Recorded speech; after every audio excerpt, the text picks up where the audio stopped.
Hello students, how are you all? I thought you all are fine.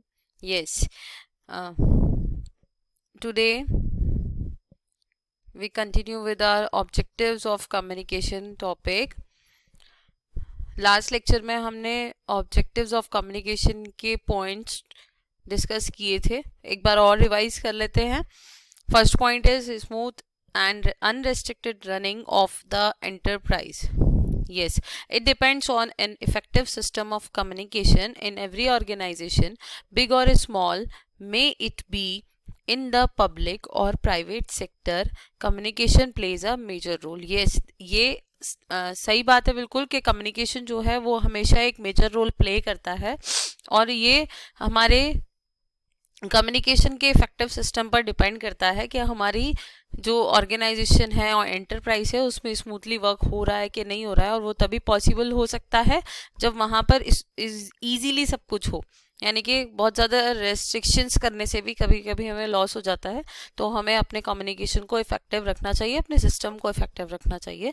The second one is quick decision and implementation. Communication helps the administration in arriving at vital decisions.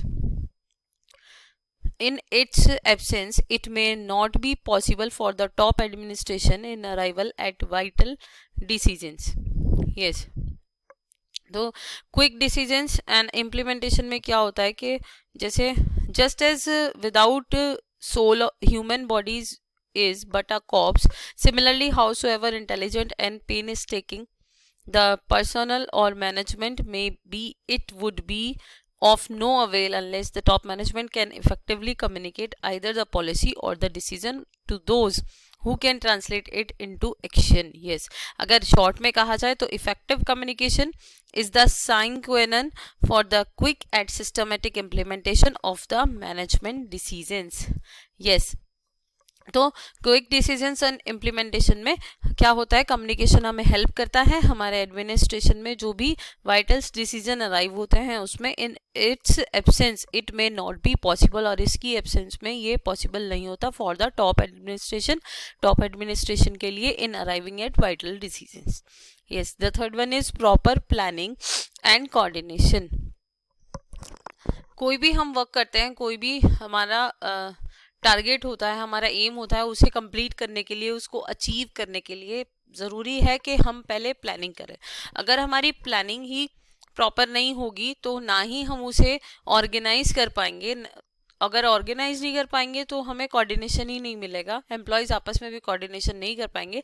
तो हमारे लिए compulsory है कि हम अपनी planning के साथ चलें. देखिए, कोई भी हम टारगेट फिक्स करते हैं, लाइफ का एम होता है ना. हम स्टडी कर रहे हैं, है ना, अपनी लाइफ में कोई भी हमें काम करना है उसको अचीव करने के लिए कर रहे हैं.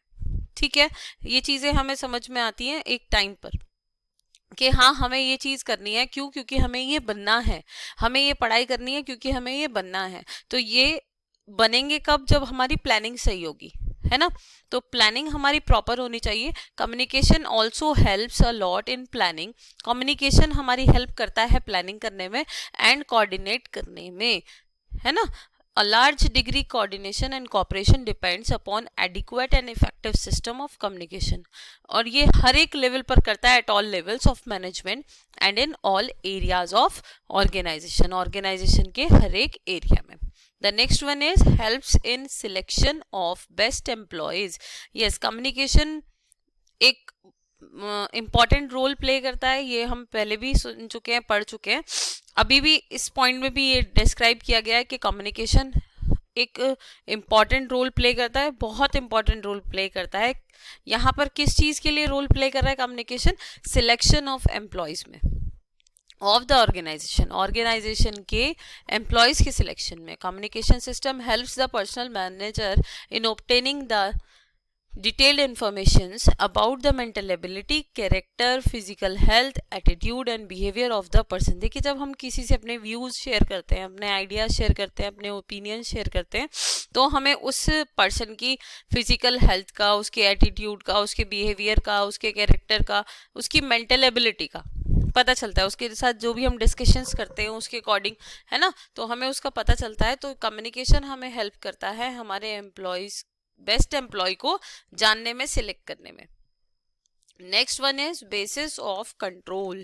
Yes, the system of maintaining control over the activities of the organization consist of firstly, first main important है laying certain objectives or targets, and the second one is comparing actual performance with the targets, and thirdly corrective action in case of deviations. Yes, all these things are possible if there exists an effective communication in the organization for knowing the targets, watching the performance and transmission of directions. There is the need of communication. Okay, clear है? ठीक है. अब next one is process of communication. Process of communication में क्या होता है? देखिए, communication के जो प्रोसेस होता है दो तरीके से होता है, वन वे प्रोसेस और वन वे कम्युनिकेशन और टू वे कम्युनिकेशन, है ना. तो इसमें कुछ कंपोनेंट्स होते हैं, मेन कंपोनेंट्स, वो भी हम डिस्कस करेंगे. प्रोसेस ऑफ कम्युनिकेशन में बताया कम्युनिकेशन कैसा प्रोसेस है. Communication is a process, communication एक प्रोसेस है whereby information is encoded, channelled and sent by a sender to a receiver via some medium.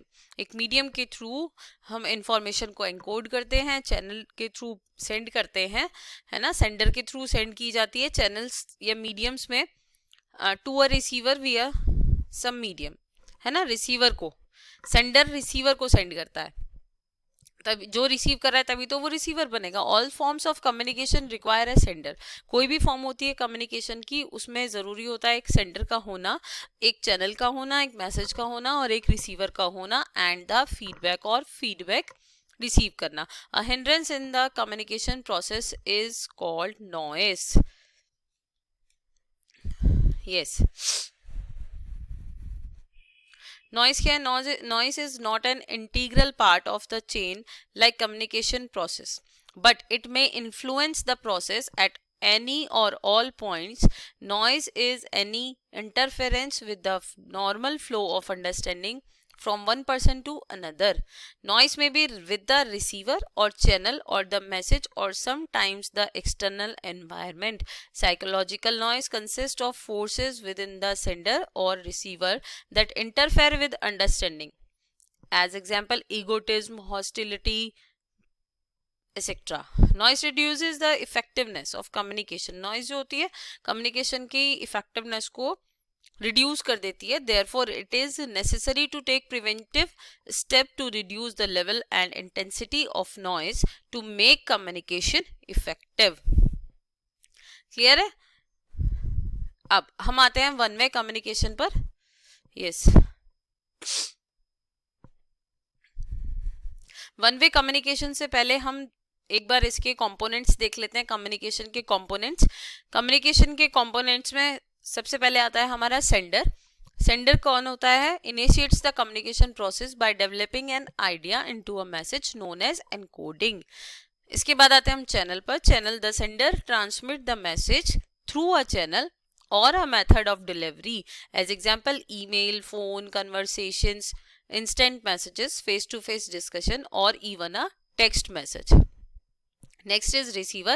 This message then moves through the channel to the receiver who completes the communication process by interpreting and assigning meaning to the message known as decoding. यानी कि जब sender के पास से encode होके ये message एक medium के through receiver तक जाता है तो रिसीवर उस मैसेज को रिसीव करता है, उसको डिकोड करता है और उस पर रिप्लाई करता है, रिएक्शन देता है या उसको उसकी जानकारी लेता है ना.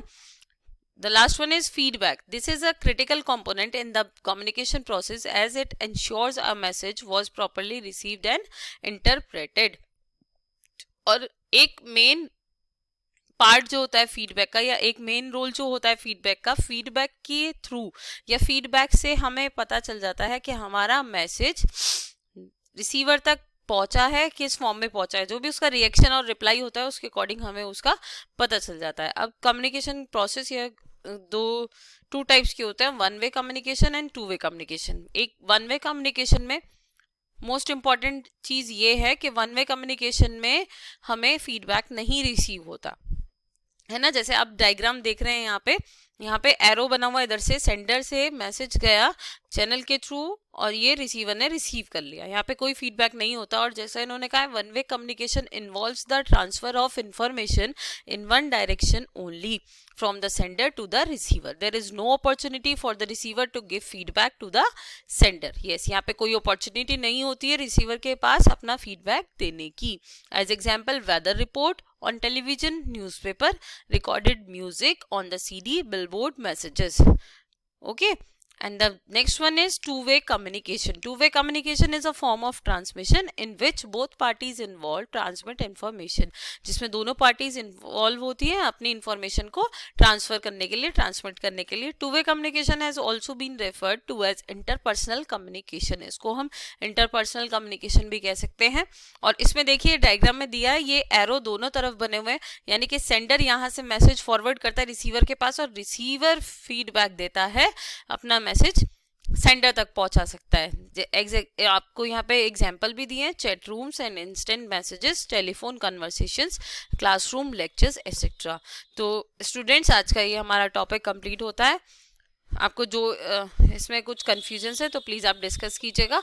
Okay, now thank you, bye bye, stay home, stay safe. Thank you.